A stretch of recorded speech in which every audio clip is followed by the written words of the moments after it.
Hey guys, it's me, Ylarn again, and welcome back to my YouTube channel. So ayun nga guys, for today's video, gagawa tayo ulit ng panibagong review mula sa Aficionado. Ayun nga guys, kung regular viewer po kayo sa ating YouTube channel, nakagawa na po tayo ng product review noong 2019. And kagaya nga ng request ninyo. So ayan, shoutout nga pala kay Ardel Ramirez. Ito na yung ating second product review mula sa Aficionado. So ayun nga guys, for today's vlog, i-review natin yung F4 naman. At kung bago ka pa lang sa ating channel, please do subscribe and hit on the bell button para always updated po kayo lagi if ever magkakaroon tayo ng panibagong upload. So ayan guys, ito na yung ating Aficionado perfume. So meron siyang pouch. So kapag bibili kayo sa kahit na anong Aficionado store or even sa mga kiosk, meron siyang free pouch. So bali ito yung ating perfume. F4. Close na. Ayan, F4. So, bali ito guys, kung mapapansin nyo, medyo nangalahati na siya kasi I use it as my everyday perfume actually. So, ayun guys, bali ito siya. Close up natin. Ayan. So, as I've said earlier, ito yung ating pangalawang review ng Aficionado. And yung ating review nung 2019 is yun yung entry natin sa pa-contest ni Aficionado, and I am thankful kasi yung entry natin na yon is nanalo siya ng special awards. Ayun. So ayun guys, bali ito siya, sobrang favorite ko aside from F10 na sobrang yun yung pinaka-favorite scent ko mula sa Aficionado. Yung F4 naman is yung second favorite ko kasi yun yung parang everyday use ko siya. Long lasting yung kanyang bango. Like today, halimbawa naligo ka and then nag-perfume ka, and then the next day, kapag tinanggal mo na yung damit mo, parang naaamoy mo pa rin yung Aficionado. Promise. That's not a joke actually.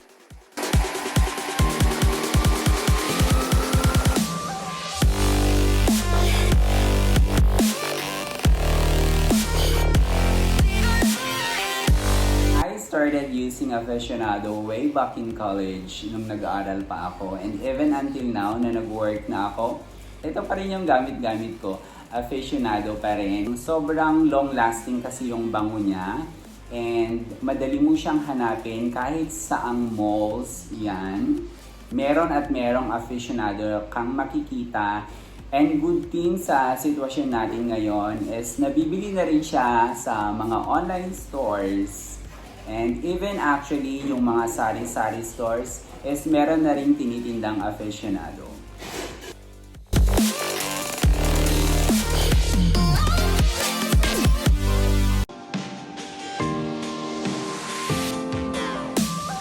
Sobrang ang dami ko ng kwentong Aficionado kasi even after graduation na kailangan kong maghanap ng trabaho, ganyan. So kapag may mga interviews ako ganon, so Aficionado pa rin yung ginagamit ko.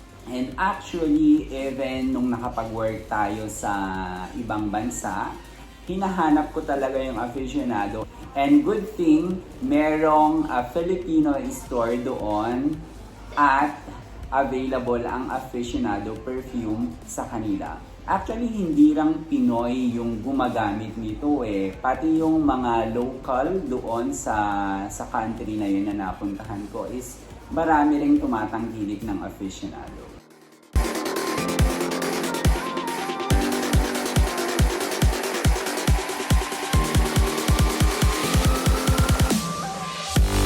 Siguro patuloy ko siyang gagamitin hindi lang ngayon, kundi sa mga susunod pang mga araw, taon, man yan ang dumating. Kasi parang ito na yung scent ko eh. So, ayun. At madali lang kasing ma-distinguish yung amoy mo. Kasi yung amoy Aficionado is talagang nangingibabaw siya.